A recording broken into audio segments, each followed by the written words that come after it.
जय श्रीराम मित्र मैत्रिणींनो.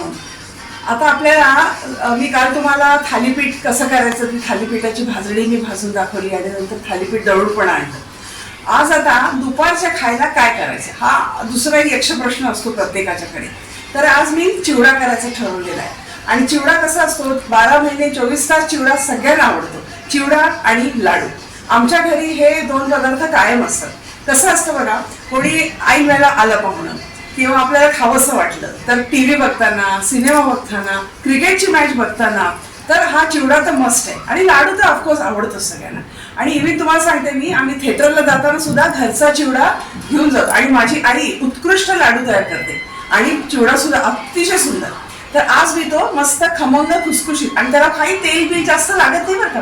अगदी सिंपल रेसिपी आहे, सगळ्या गृहिणींना नक्कीच माहिती आहे, ती मी तुम्हाला आज दाखवते.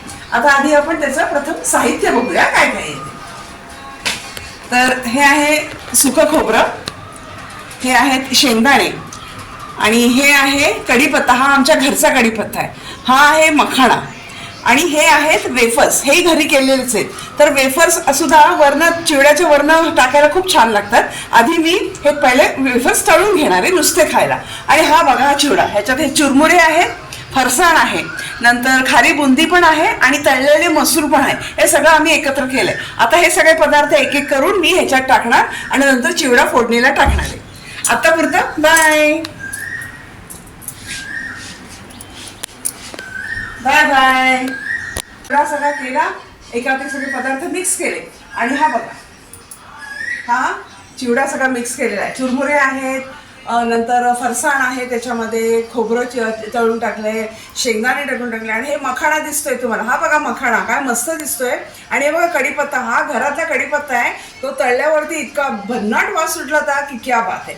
आता हे झालं आणि आता ह्याच्यामध्ये मी हा तळलेला कांदा टाकणार. हा तळलेला कांदा मी मुंबईवरनं मागवला, खास अगदी स्पेशल आहे तो. आणि हे बघा हे वेफर्स, हे घरी तयार केलेले वेफर्स आहेत आणि हे तळले मी. आणि आता ह्याचे थोडे तुकडे करून मी त्या चिवड्यामध्ये टाकणार आहे आणि शिवाय थोडेसे खायला सुद्धा. हे माझ्या आईने केलेत हा वेफर्स, खास तिची स्पेशालिटी आहे. आणि आता हे सगळं मिक्स करणार की हा चिवडा मसाला, रामबंधू चिवडा मसाला आता आम्ही त्याच्यात टाकणार आणि हा सगळा चिवडा एकत्र करणार, टॉस करणार आणि मी तो चिवडा तयार करणार. आणि हे बघा आमच्याकडे एक पद्धत आहे, कुठलाही पदार्थ केला तिखट, गोड, आंबट, खारट, प्रथम देवाला नैवेद्य दाखवायचा आणि मगच सगळ्यांनी खायचा. तर त्याप्रमाणे आता मी हा चिवडा केला, पूर्ण तयार झाला की पुढे बाप्पा पुढे वाटीभर बाप्पाला खायला देणार, मग बाकीच्या घरचे खाणार. बाय.